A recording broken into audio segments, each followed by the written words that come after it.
Hey guys! Okay, so I thought I was going to film a reaction, but then I realized I had watched that music video that I thought I was going to film a reaction to, so never mind. So instead, since I was planning on filming a video anyways, I thought I would go ahead and do another one of my K-drama reviews. So this time, I'm sure you guys know this one, everybody knows this one. I'm talking about Boys Over Flowers. This was the one that got me, sucked me in and got me on this problem. And I'm not even kidding, guys. I've watched so many K-dramas. That's why I literally told you guys I wanted to do this series, was because I've watched so many. But this is the one that started it all. So basically, to make this long story short. So basically, my friends who I lived with last year, which are two of my best friends anyways, and one of them's still my roommate, they both listen to K-pop and they both watch K-dramas and stuff. And I mean, I know about K-pop because my friend had listened to it forever, but she never really talked to me about K-dramas. So one day I walked in the room and they had just started watching Boys Over Flowers, and they had both seen it already, but they were rewatching it. So I walked in the room and I got kind of interested, and I watched an episode with them, and I watched the very first episode, and I just really liked it. And at first I was okay, you know, it's cool, whatever. But then I continued on watching it. So basically that became our group K-drama. So we'd watch it as a group, and that's why it was the very first one I ever started. But so now you can see why I finished Lie to Me and Secret Garden before I ever finished Boys Over Flowers, because it was a group one, so we had to watch it kind of based around each other's schedules versus the other two, which I kind of watched on my own. But yeah, so I finished Boys Over Flowers. This was the third one that I ever finished, but it was the first one I ever started, if that makes sense. And I love it, and I got all of this started, and it's probably, it's in my top 3 favorites. It's not my favorite. Sometimes it's my second favorite, sometimes it's my third favorite. It just depends on the day, how I'm feeling. I don't know. That's weird. But I love it. And it's probably, if I was going to tell you guys to watch anyone to get into it, this is the one I would say to watch, because I feel like it is the, most, I don't know. I just feel like it's the simplest one to start with. I'm trying to get my sister to watch it, because I got her into K-pop, so I'm trying to get her into K-dramas now. So I'm trying to get her to watch this one. But yeah. Anyways, I'm going to read the plot off of here. I don't really need to read the plot off of here, but I feel like it's easier than me trying to explain it, and then I can go back and throw in my commentary. Okay, so hardworking Jeondae, love her, attends the exclusive Shinhwa High School by a scholarship she gets because of an incident. She finds her shallow, privileged classmates unbearable, especially the notorious F4. Rich, handsome, and arrogant Junpyo, Jihoo, Yijong, and Woobin are the kings of the school, and no one, not even the teachers, dare challenge them. No one, that is, except Jeondae, which is why I love her, because she does not take anything from them, which is fantastic. Oh my gosh, wait, where is it? Okay, angry at their rudeness, Jeondae tells off F4 leader Junpyo, played by Lee Min-ho, who I am in love with. Anyways, bringing a world of trouble upon herself. The proud and persistent Junpyo falls hard for feisty Jeondae, but she shares a connection with the quiet, sensitive Jihoo. Through Jeondae's encouragement, Jihoo goes abroad to join his model girlfriend, Min Si-hyun, and in his absence, Jeondae and Junpyo grow closer. Soon Jeondae realizes that it is Junpyo that she really loves, not Jihoo, but numerous difficulties arise, threatening their relationship. So dramatic. Junpyo's mother, a cruel and powerful woman, hate her. Businesswoman disapproves of Jeondae's lowly upbringing and tries her best to split them apart. A newly single Jihoo returns to Korea, prepared to declare his feelings for Jeondae. After Jihoo returns, he tried to hide his feelings for Jeondae, but Junpyo found out. Obviously, this was written by somebody, because it's Wikipedia that I read that off of. Anyways, okay. So, yeah, okay. So basically, I don't want to give away too much. I feel like most people have seen this one, but I don't want to give away too much if you haven't seen it. If you haven't seen it, I highly suggest watching it.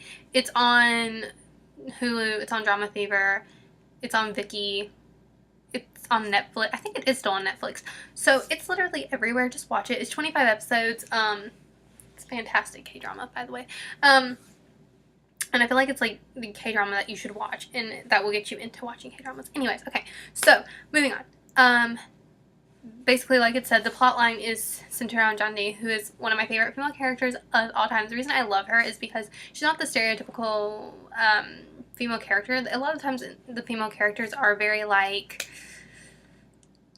that they're not interesting, but they're kind of they depend really highly on the male character, which you will see is kind of a recurring theme as I talk about other K-dramas. It's kind of a recurring theme where they're kind of really dependent on the guys, and it's kind of annoying. just personally to me, I find that like really annoying and like kind of like why. But in this case, she's not really dependent on him. She doesn't even like him when she first meets him. She thinks he's annoying and arrogant. So she doesn't depend on him. I mean, yeah, she ends up liking him, but she never like needs him in order to survive. You know what I'm saying? Like, he does do things for her and he does help her out, but at the end of the day, she's still very independent, which I like. Plus she's feisty and she's really funny. And there's like this one scene that is like the most hilarious thing I've ever seen in my life. It is my favorite scene just because it is so funny. Which, I don't know. I kind of want to like insert a clip of it here. If I can find a clip of it, I'll insert it and you can see my favorite scene. I'll insert it like down here. Or like I'll insert it after this. Okay, anyway.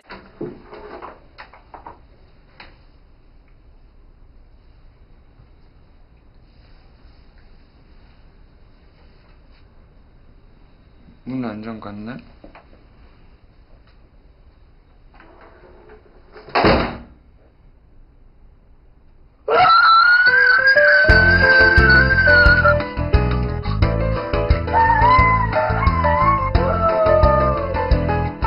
So if I didn't find it, then there's not a clip. Anyways, if there is, yay, you just saw my favorite clip from the whole entire show. Anyways, okay, so then let's see. Okay, so basically the whole storyline does center around Jeondae. She goes to this school. Obviously, it's a school for like the rich, and she's poor, which, you know, common thing. The females are always poor. She like interacts with the F4 beautiful flower boys. They are gorgeous, and you know, Lee Min-ho, leader, and he has curly hair, which is like, if you know what Lee Min-ho looks like, he doesn't have like naturally curly hair, so the curls are like real fake, but I love them. I think it's fantastic. Some people hate them, like my best friend hates them, and I think they're like, I don't know, I think they're cute.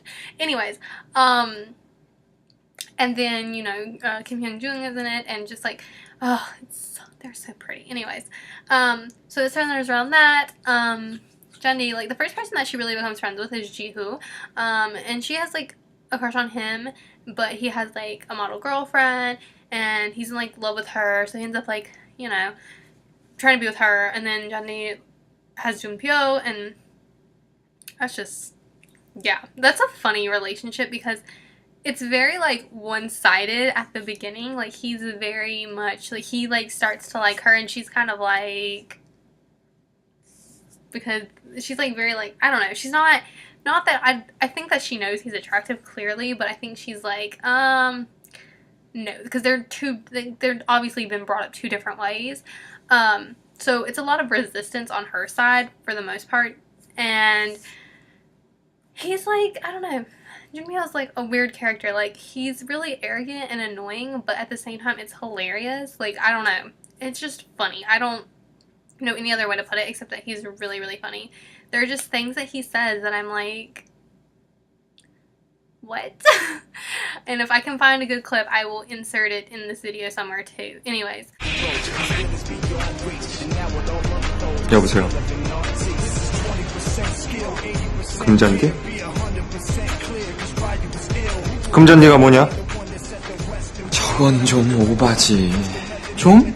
완전 오바야. 그래. 기억나네. 네가 웬일이냐? 이 구준표님이 한가한 거 봤냐? 너무 바빠서 네가 3일하고도 13시간 전화 안 한 거 기억도 못했어. 에이, 맨. 뭐. 진짜 친구란 게 부끄럽다.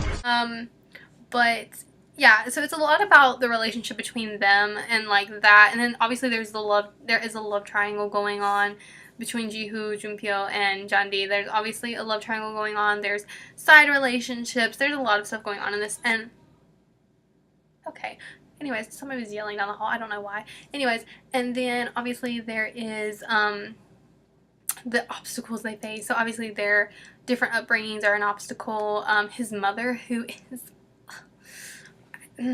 there's not a lot, like, I hate a lot of the like female, like, the mothers in K-dramas are terrible. Like, the one in Secret Garden is awful, and I do not like her at all. But I have to say, like, I think that out of them all, that the one from Boys Over Flowers is the worst. Like, she's terrible. Like, I can't even, there's so many things she does, and like, there are situations that happen throughout the thing that it's not even just like her trying to like ruin John Dee's life, but like things that put her son in danger. And her actually one of the things no, I think I'm wrong. Never mind. That had nothing to do with her. But yeah, like she does stuff and then like he ends up in danger because he's like trying to save her, like stuff like that. Like she just does ridiculous amounts of things that are not necessary to do to somebody. Like clearly she doesn't want her son with her, but the things she does are like awful. And I just, oh my gosh, she's terrible. Like I don't know, she's terrible. Anyways, yeah, so the story just like kind of centers around that relationship, and I like it. I think it's really cute. It's a really funny K-drama. For one, it's one that, like I said, I think if you watch it, it makes you want to watch more. For me, like just watching the first couple episodes, I don't know what's going on outside. Okay, well anyways, I don't know. I keep hearing these weird noises. People are weird. I cannot wait to move out of this hotel. Anyways, okay, so where was I at? I don't even know where I was at anymore. Okay. But yeah, the whole like K-drama itself like is about that. It's about them kind of figuring out like what they're gonna do with their lives. Like John Dee, she's like obviously figuring out like what she's gonna do for a living. It's about like the families. It's about a lot of stuff. Like it's a very like, I don't know, it's 25 episodes, so there's a lot in it. So there's a lot of different plot lines. So I think that there's something in it that everybody can enjoy. You get to see a lot of people's background stories, and it's just a really good K-drama. I don't like to talk, I mean, I don't want to talk too much about it because I don't want to, I know a lot of people have seen it, but like I don't want to spoil it if you haven't seen it because it's really, really good. But yeah, I just watch it. Like it's amazing. I love it. It's one of my favorites. And like I said, if I can find some clips from it, some of the funny clips, I'll insert them in here because I know there's some on YouTube. So if I can find them, the ones that I won't, I'll insert them and you guys can see them because they crack me up. But yeah, like I would 10 out of 10 recommend this one. It's another one that I would rate 10 out of 10 because I think it's just so good. My top three, those three I rate 10 out of 10. And then everything else isn't like exactly 10, but I have a lot that are really close because I really like them. But yeah, that was my review of that. I don't know what to say about it because I just like it so much, and I feel like a lot of people have seen it. But let me know if you guys have seen it. Tell me what you guys thought of it. What was your favorite scene from it? I'll insert mine if I can find them. Yeah, okay, I'm gonna go now. I will talk to you guys later. Bye.